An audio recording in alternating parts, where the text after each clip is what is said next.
জানিয়ে দিব গুরুত্বপূর্ণ আপডেট বাংলা সংবাদ। শুরুতেই সংবাদ শিরোনাম, পরে বিস্তারিত। তাহরিমা জান্নাত সুরভির জামিন মঞ্জুর।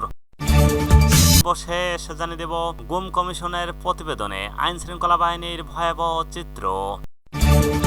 তাহরিমা জান্নাত সুরভির জামিন মঞ্জুর। ব্ল্যাকমেইল মামলা, বাণিজ্য ও প্রতারণার অভিযোগে গ্রেপ্তার আলোচিত জুলাই যোদ্ধা তাহরিমা জান্নাত সুরভির জামিন মঞ্জুর করেছেন আদালত। সোমবার 5 জানুয়ারি সন্ধ্যায় বৈষম্য বিরোধী ছাত্র আন্দোলনের অফিসিয়াল ফেসবুক পেজে দেওয়া এক পোস্টে এই তথ্য জানানো হয়। পোস্টে লেখা হয়েছে, আলহামদুলিল্লাহ, তাহরিমা সুরভির জামিন মঞ্জুর হয়েছে। বৈষম্য বিরোধী ছাত্র আন্দোলনের সভাপতি রিফাত রশিদ জানান, আজ সোমবার তাহরিমাকে আদালতে তুলে রিমান্ড আবেদন করে পুলিশ। শুনানি শেষে 2 দিনের রিমান্ড মঞ্জুর করেন আদালত। তিনি জানান, পরবর্তীতে ওই আদেশের বিরুদ্ধে জেলা জজ আদালতে রিভিশনের আবেদন করা হয়। বিজ্ঞ জেলা জজ আদালতে 1 এর রিভিশন শুনানি হয়। রিভিশনের সঙ্গে অন্তর্বর্তী জামিনের আবেদন করা হয়। বিজ্ঞ আদালত সন্তুষ্ট হয়ে জামিন মঞ্জুর করেন। উল্লেখ্য, 25 ডিসেম্বর রাতে টঙ্গী পূর্ব থানার গোপালপুর ও টেকপাড়া এলাকায় নিজ বাসা থেকে তাকে গ্রেপ্তার করে পুলিশ। তার বিরুদ্ধে সামাজিক যোগাযোগ মাধ্যমে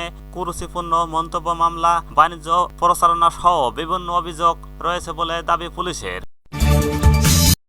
গুম কমিশনের প্রতিবেদনে আইন শৃঙ্খলা বাহিনীর ভয়াবহ চিত্র।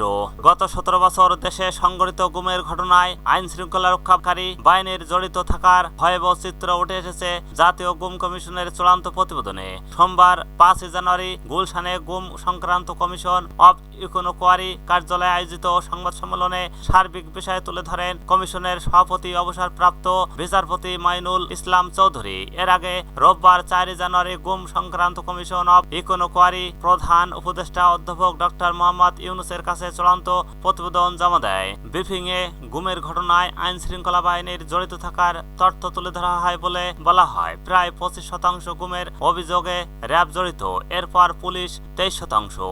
এছাড়া ডিবি, সিটিসি, ডিজিআইএফআই, এনএসআই ব্যাপক হারে গুম করছে।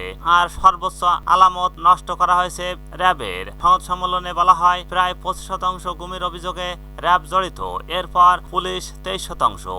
এছাড়া ডিবি, সিটিটিসি ও ডিজিআইএফআই, এনএসআই ব্যবহারে গুম করেছে। আর সর্বোচ্চ আলামত নষ্ট করা হয়েছে র্যাবের। গুম কমিশনের পক্ষ থেকে আরো বলা হয়, বহু ক্ষেত্রে সাদা পোশাকধারী বা প্রশাসনের লোক পরিচয়ে অপহরণ করা হয়েছে। র্যাব, পুলিশ ও গোয়েন্দা সংস্থা দ্বারা একক ও যৌথ অভিযান সংগঠিত হয়েছে, যা বিচ্ছিন্ন অসদাচরণের পরিবর্তে রাষ্ট্রীয় সমন্বিত কার্যক্রমের ইঙ্গিত দেয়। আইন শৃঙ্খলা বাহিনীর বিরুদ্ধে আনা গুমের অভিযোগগুলোর তদন্তক্রমে প্রয়োজনীয় ব্যবস্থা গ্রহণের জন্য পৃথকভাবে চিঠি পাঠানো হয়েছে। কমিশন জানান, মোট 1569টি অভিযোগ কমিশনের সক্রিয় বিবেচনায় ছিল। এর মধ্যে 251 জন নিখোঁজ, 36 জনের গুম পরবর্তী লাশ উদ্ধার করা হয়। তদন্ত চলাকালে মোট 222 জনকে জিজ্ঞাসাবাদ করা হয়। পাশাপাশি 765 জন গুমের শিকার ও তাদের পরিবারের সদস্যদের একাধিকবার সাক্ষাৎ নেওয়া হয়। এদিকে কমিশনের রিপোর্ট আলোকে গৃহীত পদক্ষেপ ও অগ্রগতি বিষয়ে আগামী 6 মাসের মধ্যে মানবাধিকার কমিশনকে জানাতে নির্দেশ দেওয়া হয়েছে। কমিশন বিভিন্ন সরকারি সংস্থা নথি, তথ্য পর্যালোচনা, পরিদর্শন, যাচাই বাছাই করা সহ স্বীকৃতি ও গোপন উভয় ধরনের 40টি আটক কেন্দ্র পরিদর্শন করেছে বলে ব্রিফিং এ জানানো হয়। ব্রিফিং এ গুম সংক্রান্ত কমিশন অব ইনকোয়ারির অন্য সদস্যরা উপস্থিত ছিলেন।